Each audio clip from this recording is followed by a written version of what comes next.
The 25th of May 2009, an 18-year-old woman lies sleeping on her boyfriend's bed. Without warning, she is awakened by the shock of a blow striking her face and hands gripped tightly around her throat. The young woman is Zoe Sarnacki, who has done nothing to deserve the fate that awaited her. Within a short period of time, the bedroom she was in was set on fire as her abuser sped off in a car outside of the apartment. Before we begin, we would like to send our sincere condolences to all of the friends and family of Zoe Sarnacki, whose life was cut short by her control freak of a boyfriend. Chad Gurney grew up in Wales in the state of Maine.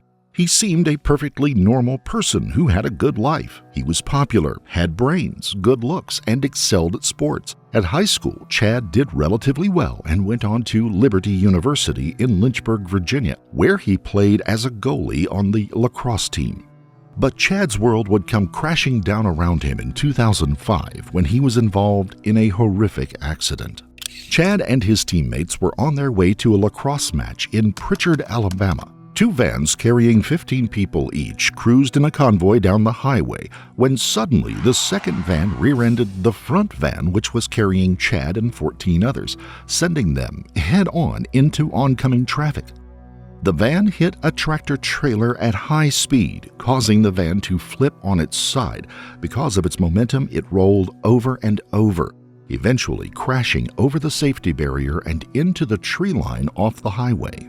Several of the passengers, including the head coach, were severely injured. Chad, along with the other injured passengers, were immediately rushed to the nearest hospital in critical condition. By what can only be described as a miracle, everyone on both buses survived the ordeal. But while the others managed to make a full recovery over time, the same could not be said for Chad. He came off worse than the other passengers, sustaining injuries to his back, arms, and nearly losing a leg. On the road to recovery, Chad would undergo no fewer than 20 separate surgeries. His limbs had only been saved by inserting pins into them. But there was an injury the hospital couldn't do anything about. Chad suffered permanent brain damage. After undergoing tests, doctors discovered the extent of the damage to the brain, which had impacted his ability to speak or even pay attention to someone for more than a short period of time, making further education nearly impossible. His recovery took a long time, but eventually he was released from the hospital with his limbs intact, but his brain damage would never leave him and ultimately play a pivotal role in his future. Not long after the accident, Chad moved back home to Maine, then getting himself somewhere to live in the middle of Portland. A small compensation for Chad was that he wasn't short of money. After the accident, the passengers of the crash filed lawsuits against the college and won. The exact figures paid out are unknown, but it is reported that Chad, who was by far the most badly injured, received well over $1 million. His friends stood by him, but it didn't take long for them to notice changes in Chad. Unsurprisingly, his entire personality had altered, which was only to be expected given the trauma that he had been through. Chad always had a swagger about him and a certain arrogance that people seemed to like. But after the crash, that arrogance grew much worse. His inflated ego grew further, and he began talking down to people, constantly mentioning the fact that he was now a wealthy man, which he seemed to believe made him better than anyone else, especially women. He frequently went to local bars and restaurants on the waterfront of Portland, splashing the cash around, as well as covering himself in thousands of dollars worth of tattoos. Chad had always been a big fan of heavy metal and attending shows. When it comes to this kind of music, there is a style of dancing known as the mosh pit. This is where people purposefully bang into each other and knock each other around. It isn't quite as bad as it sounds, though. If anyone is knocked to the floor, etiquette dictates that you must let them get up and stop them from being trampled on. But Chad wasn't one for etiquette. After all, remember, he was better than everyone else. He became renowned for knocking people over with the intention of hurting them. Fueled by drugs and alcohol, he was always looking for violence wherever he could find it. However, this kind of lifestyle can't go on forever. Narcotics and alcohol caused Chad to be paranoid and depressed. He did seek help and was diagnosed with an organic personality disorder. This meant that Chad could have regular mood swings, sometimes very up, the next minute very down. It also meant that he was unable to control his urges, making him unpredictable. Mix this with his brain damage and a long list of prescription medication he had been taking after the crash, and you end up with a very unstable personality propped up by a concoction of legal and illegal drugs. He did make one positive change, though. He weaned himself off of all the prescription drugs, but the downside was he started using marijuana instead. Out of the frying pan and into the fire, some may say. People will say that cannabis isn't addictive, but others would beg to differ. Whether it is or not, it is certainly up for debate.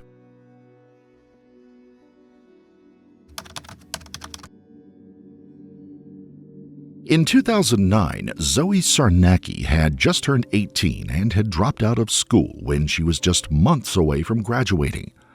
She just couldn't stand education and being placed in a classroom. Her two main loves were art and travel, and this is what she wanted to pursue. Like many people her age, Zoe was a free spirit who didn't want to conform to anyone else's view of the world. She got herself a job at a local bagel shop and was doing quite well on her own, enjoying her newfound freedom from what she saw as the claustrophobic environment of the classroom. It wasn't long after that she met Chad Gurney in a local tattoo parlor.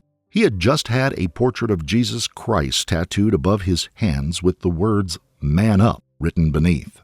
Zoe was instantly attracted to him. He was confident and, more importantly, rebellious. She loved his carefree attitude, his stretched-out ear gauges, and, like her, he didn't conform to society.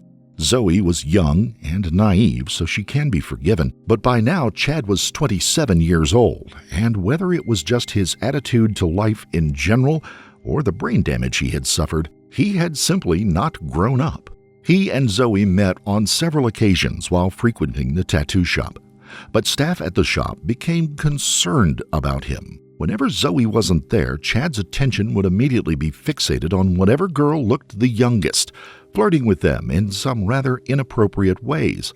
The owner of the shop became so concerned that he told his 16-year-old daughter to stay away from Chad. He had also issued the same warning to Zoe, but she was a free spirit, and she took no notice at all.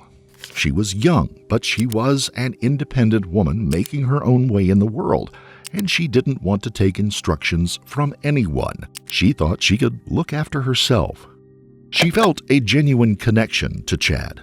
He was always nice to her. She liked the attention, and he would often buy her gifts.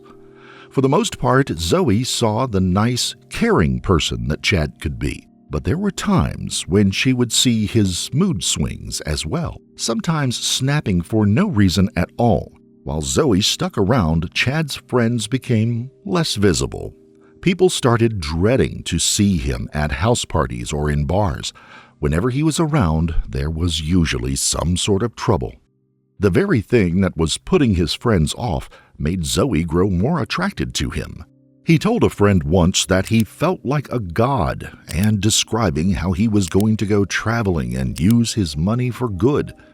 Zoe wasn't in an exclusive relationship with Chad, though, nor had they ever been. He was also seeing another woman named Amber Wallace. Nobody seemed to mind too much, as nobody wanted anything to be too serious. But Amber did express concerns at Zoe's age, but things carried on regardless. That is, until May the 25th, 2009. Chad was serious about traveling the world. He had just returned from Canada and was now packing his bags again to go to Thailand in 2 days' time. As he was packing, he sent several texts to Amber asking if she would like to come over. Amber said yes, and she agreed to go around after she finished her work at 9 p.m. Strangely, though, Chad was texting Zoe at the exact same time about the same thing. Zoe also accepted the invitation.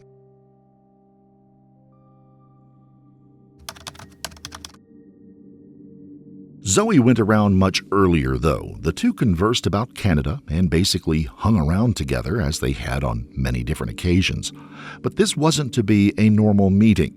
Zoe said that she wanted to be open and honest with him all the time.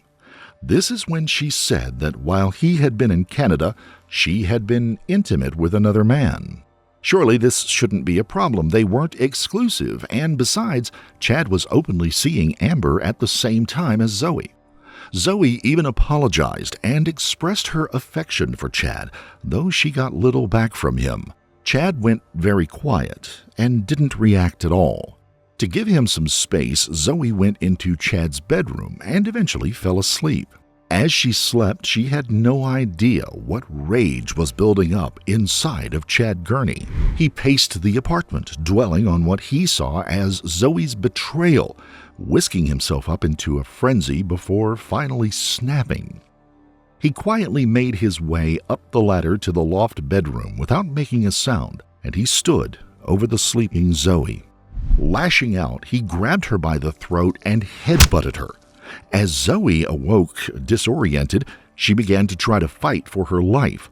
Unable to overpower Chad, she gasped for every last bit of air she could get into her body as his cold hands tightened around her neck. Zoe's body, now growing weaker, was maneuvered into a chokehold that lasted 5 or 6 minutes before she gave up the fight. Chad now released her lifeless body, letting it fall back onto the bed, and then he climbed down the ladder and paced some more around the apartment. Would this pacing give Chad time to think about what he had done, show remorse, call the cops? Not at all. After a short time, Chad climbed the ladder to the loft once more and committed a sexual act with the body. He then made his way down the ladder back to the kitchen, returning with a knife that he used to start sawing at the neck of the poor girl. Kitchen knives are not made for this kind of sick behavior, and it broke. All totaled, Chad broke 3 knives trying to decapitate Zoe, finally achieving his aim on the 4th try. It was only now that we get a real insight into this man's sick and twisted head. After taking a shower, he made a short walk to a nearby gas station where he picked up $2.50 worth of gas and took it back to his apartment. He carefully placed the head of Zoe Sarnacki in the middle of the mattress and surrounded it with various religious pictures and crucifixes. Before leaving, he grabbed his bag, already packed for Thailand, and then began pouring a trail of gasoline from Zoe's body to the front door of the apartment. He struck a match and closed the door behind him. Chad climbed into his car and drove off into the night along Maine's coastline. There was something that Chad seems to have forgotten about during his butchery.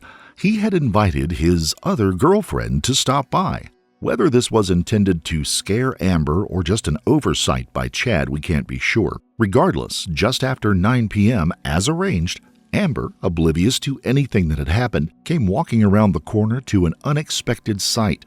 Emergency services were outside of Chad's apartment and caution tape had been draped all around to cordon off the area. Black smoke was billowing out the door and windows. Firefighters bravely entered the building using their hoses to extinguish the out-of-control blaze. Amber thought that Chad may have been inside the apartment and potentially dead. But as we know, Chad was well away from the situation. He was about 19 miles away to be exact. He pulled up at an ATM and withdrew enough money to get a room at a Crest Motel in Old Orchard Beach for 2 nights, which he paid for in cash.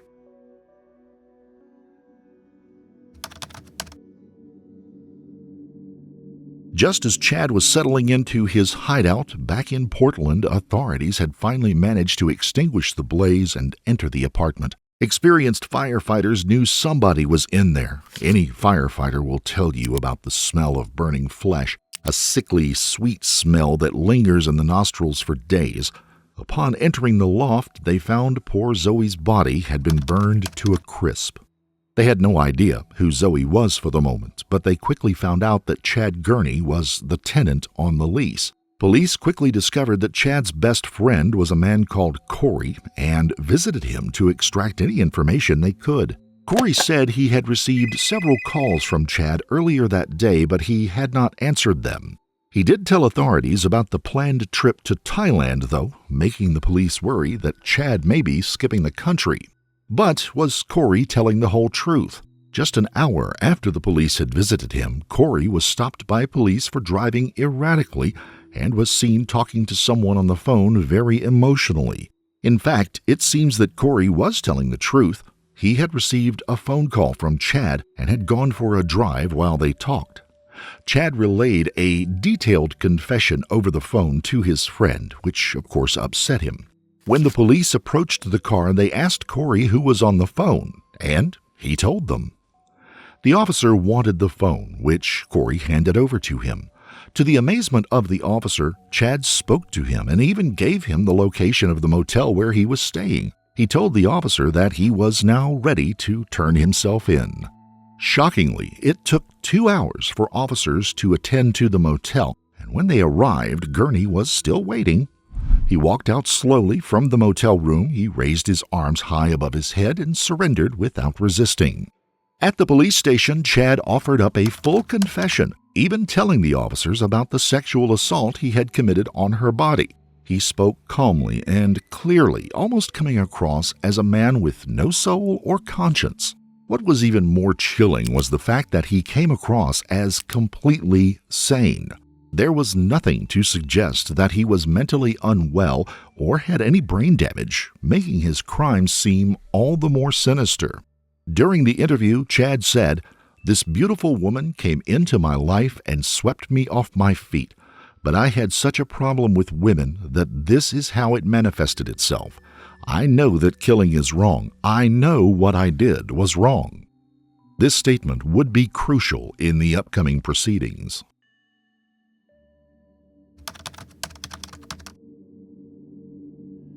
Rather predictably, the defense based their entire case on Chad's alleged insanity. This was the only line the defense could take, as there was no question that he was guilty of the crime.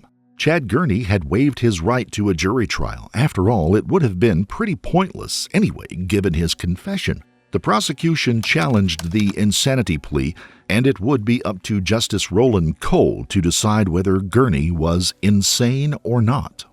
Chad Gurney was sent for an assessment by professionals to ascertain whether or not he was fit to stand trial, leaving the family of Zoe in purgatory with no immediate end in sight.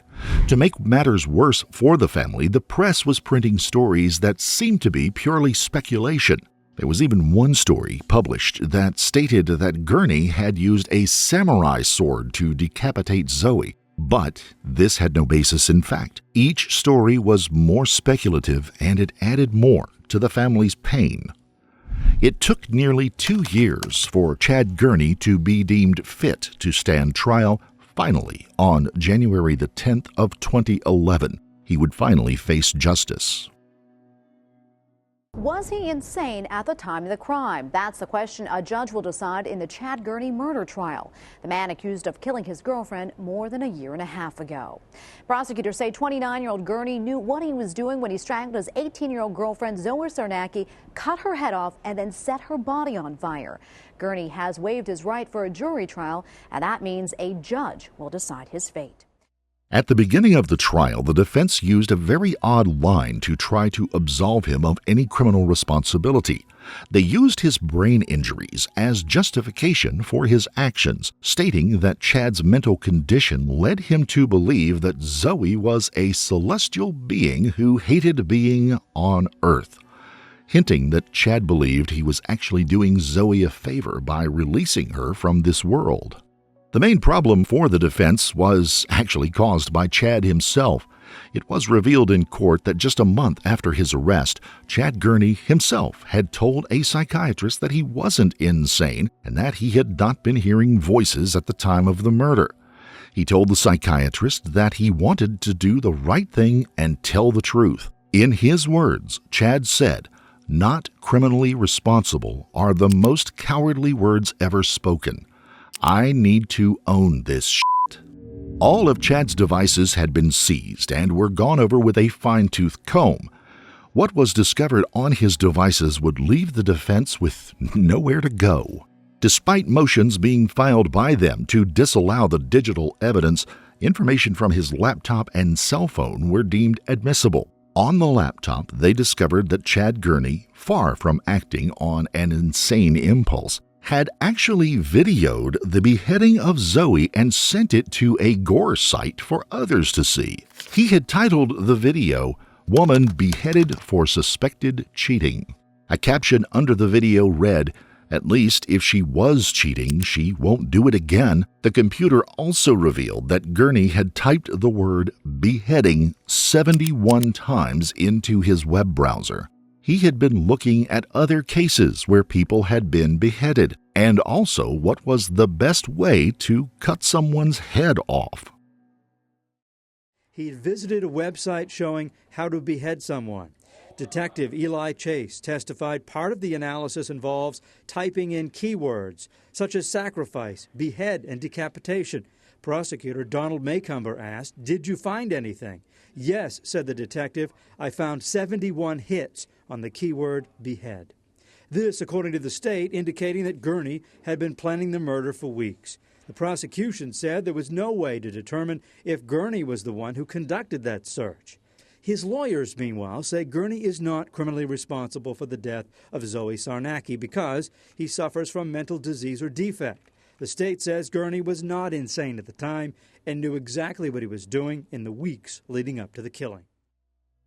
Chad's best friend, Corey, who had taken his confession over the phone, also testified for the state. Chad no doubt viewed this as a betrayal, but for the defense it was like a torpedo hitting the rudder of an already sinking ship.